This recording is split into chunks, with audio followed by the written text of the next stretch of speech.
So you talked about you never had the plan to be an artist in your own right, and Yeah, a lot of songwriters feel that way at first, right? And I know a lot of songwriters that aren't even performance artists at all. I mean, that's what they do. They write songs, and they're fabulous yeah, at it. Like I said, many songwriters in the world, they never have plans to ever become a performance artist themselves. And of course, if people know your story, that was absolutely the case for you as well.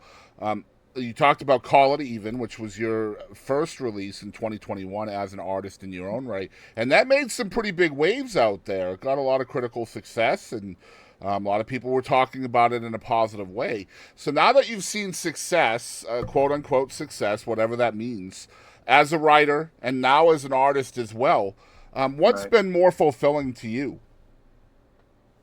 You mean the artist of the songwriter thing? Yeah, from a passion standpoint, what's been more fulfilling for you? Um, I would have to say the artist songwriter side.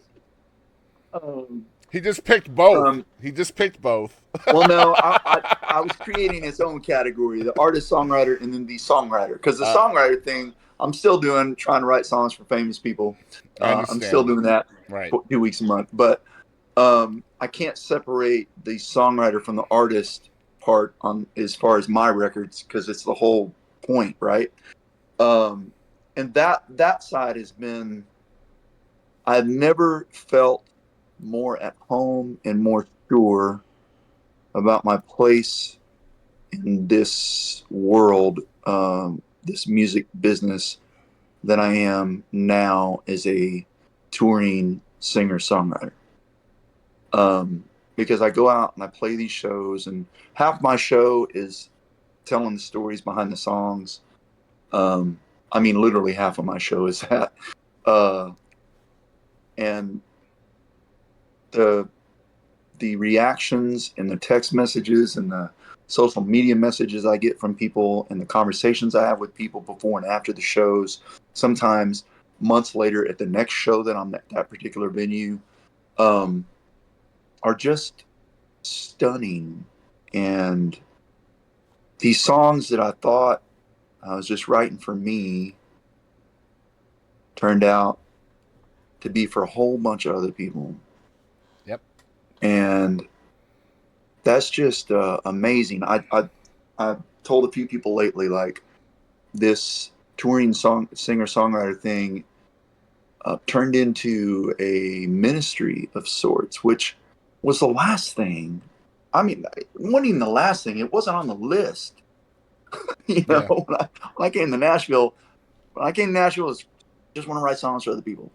Then years later, I was like, oh, I probably need to put out a record with my own name on it if I'm gonna start playing shows. But I didn't have time. Then COVID happened, shut the world down. I had time. I made a record. I put it out. Once I put that record out, I was like, I got to start putting out records, And but for it to turn into something God is using in people's lives, that's just that's way above my pay grade and way beyond my understanding. And I'm super grateful for it. Um, and like I said, therefore I feel more at home and right where I'm supposed to be in this whole ecosystem of the music world than I've ever felt. So I'm Yeah. grateful. That's a great answer. Let's talk about perspective. You did bring up perspective a little bit. Perspective in songwriting is everything. And you can't always, Everything. yes, you can't always write about your own perspective because you only have Mm. so much in your cup that you've lived. So Yeah. you do have to find inspiration outside of yourself and tell other Mm-hmm. people's stories with the same Mm-hmm. passion. And that is so difficult to do, um, just in any form of writing, whether it's songs, whether it's Yeah. novels, whatever it is. But um, obviously, you do have an overly emotional connection to a lot of your songs that have been written from your own perspective, and that shines through on your records big time. I might add, just so you Thank know, you. as a listener, that's something I'm a big fan of yours for. The Thank question really is about writing perspective, though. Do you find yourself writing songs from your own perspective more often than someone else's? And again, like I said, you only have so much in your cup. So when you do reach outside of your own perspective, is there a difference in the process for creating the song? Being as I'm in Nashville 2 weeks a month writing songs, I definitely write from and in and out of other people's perspectives freaking all the time. Because you don't walk into the room with and write an idea that's on your list that's from your life every day. Matter of fact, it doesn't really happen very often. Um, we're usually in there with three of us, sometimes four of us, throwing ideas around, and you just kind of draw from everybody's experiences. And if you're in the room with an artist, you definitely lean towards the artist. You're asking the artist, well, tell me, if it's the artist's idea, okay, tell me more about that situation. Tell me more about your life. Trying to get details from the artist's life into the song. So uh, that writing from other people's perspectives is built into my workflow because I am a different animal than most of the touring singer songwriters out there because I'm in Nashville 2 weeks a month. And my job there is to write songs for commercial country radio. Right. Um, Well, like and one of the songs that I love from you is "Just Not Today," and this is a mm, song that was written from a place of vulnerability and loss in your own life, and so you're going to yeah, have a certain passion level for that song that may not hmm exist if you're writing somebody else's perspective in a story that they are more passionate about. So, for that song that you're writing from the perspective of somebody else, how do you find the passion to make sure that that song is as good as the one that you wrote from your own perspective? well, I would say there's two things. There's two ways to look at that. First of all, like my song "Dad's Garage" and "Mama's Kitchen" Mm-hmm.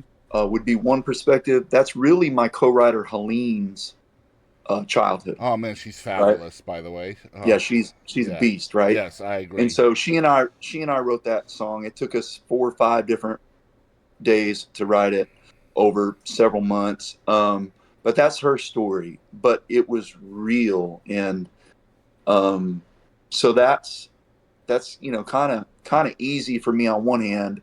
The craft of it, there's a reason it took us 4 or 5 different days. The craft of it is difficult. Mm-hmm. Um, but and so there's that, and then on the side of writing something like we wrote this last week a song that I love, that I hope you hear on your radio.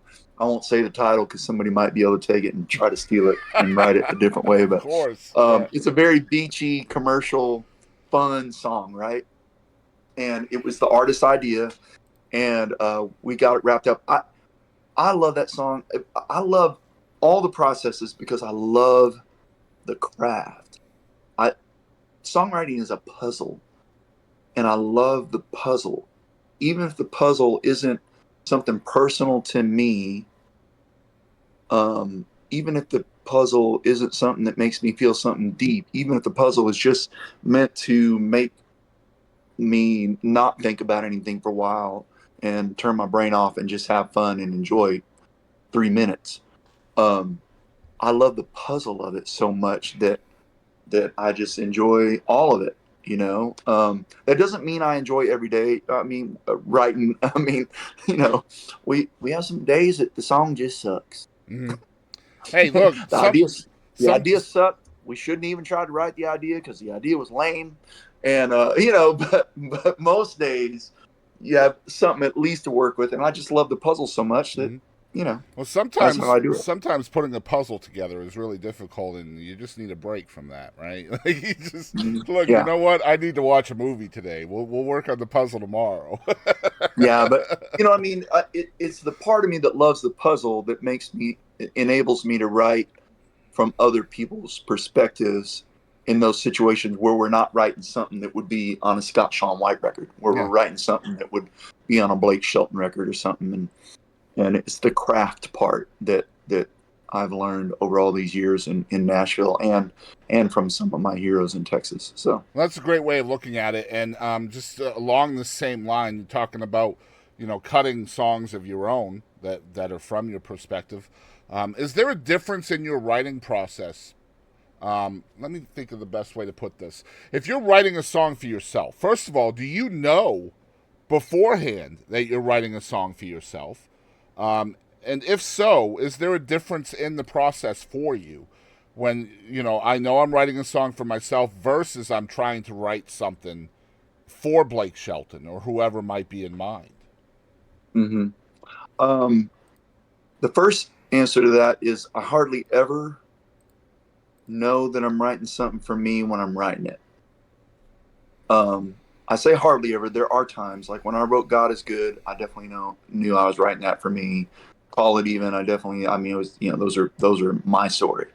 Um, but um, yeah, most of these songs on my two records so far, and the songs that I've chosen so far for my third record, are songs that I've just collected over the years. That when we wrote them, we were writing something, trying to aim at Tim McGraw or somebody, just something with some real meat on the bone and some real life in it.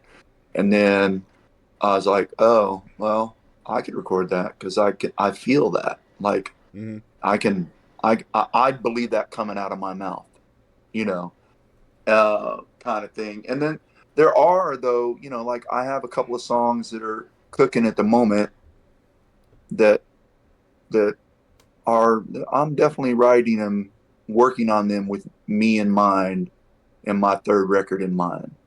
Um, we'll see if I finish them in time for the record. We'll see if when I finish them, I think they're good enough for the record, I was going to all that. ask you But that. I was going to ask you that. How much does this is not on the outline as well? How much does selflessness kind of play a role in your selection of songs for yourself versus somebody else? And we all deal with imposter syndrome, right? Where we're telling ourselves that we're not good enough. This song's not good enough for you, right? I mean, there's that selflessness versus selfishness, and how often do you deal with that? when you bring up selflessness, the first thing that pops in my head really is co-writing. Yeah. Um, I always tell younger writers, and particularly when am on the road, and I speak at some songwriting camps and universities from time to time and stuff about it. And when subject co-writing comes up, I always stress that I think the most important thing about co-writing, the two most important things, is one is you got to leave your ego at the door, Yep. and serve the song first. Don't worry about how many lines you got in the song, or if that's your melody. Don't worry about making the song as good as it can be. Serve the song first, because there are songs in Nashville that I'm part of that I had 5% of. I'm responsible for 5%. There are other songs in Nashville that I've been a part of that I've been responsible for 95%. Mm-hmm. But it gets split equal. If there's two writers, it's 50-50. If it's three, it's 33-33-33. And I think that's the way it should be, because my 5% that day may have changed the entire direction of that song, or Absolutely. their 5% on the song that I, drove that day. Um, but it's just about the song, and then also the selflessness in co-writing is you got to leave your ego at the door, because you got to just throw, in my opinion, you got to throw out everything that pops in your head, even the stuff that absolutely sucks. Mm-hmm. And you can preface it with, this is terrible, but maybe it'll make you think of something. You'll hear me say that. If you were in a writing room with me, you'll hear me say that 50 times a day. This is not it. This is terrible for a million different reasons, but da da da da da da da. And I do that because countless times over 20 years, I've heard somebody take one word of what I just said and come up with the line that goes there. Mm-hmm. And we're like, oh, yeah, that's it. And vice versa. Somebody said something, and I'm like, well, not that, but what if we did this? And we all go, oh, yeah, that's it, Mm-hmm. And it's all in serving the song, you know? Um, on the selfless or selfish side of making your own record, though, there is there is a point making your own record that you do need to be selfish. And I didn't know that till I made my first record. But when I was making that first record, I had this realization that really helped me understand writing with artists. I realized that the only person that had to be happy with this album I was making for the rest of their life, Is you. for the rest of time, was me. Yep, absolutely. The only person that had to listen to it for the rest of their life and not and needing to make sure you don't have a moment that you go, ah, man, I was going to do this there. I wish I had done that, you know. And I was and am and will always be determined on my records to make sure I'm happy with it. You know, like my publisher asked me about a song on this last record, and I had said that I didn't, you know, I didn't think one of my co-writers probably liked the way I particularly approached the production and the feel on one song. And he said, "Well, did you ask them?" And I said, "You know, did you ask their opinion before you did it?" I said, "No." I said, "I love them, and they're awesome, and man, I have all the respect in the world for them, but their name's not on this record. Mm-hmm. They don't have to be happy with it for the rest of their life. I do." Yep. You know, And you're if the they one. go make You're the their one own record, performing the songs all over the place too. right? So yeah. And if they make their own record, they need to do it the way they want to do it. Right. They don't need to be asking me, you know. And so, um, I think that's the one time you do have to be a little bit selfish, because, like I said, you're the only person that has to be happy with it for the rest of eternity. Yep.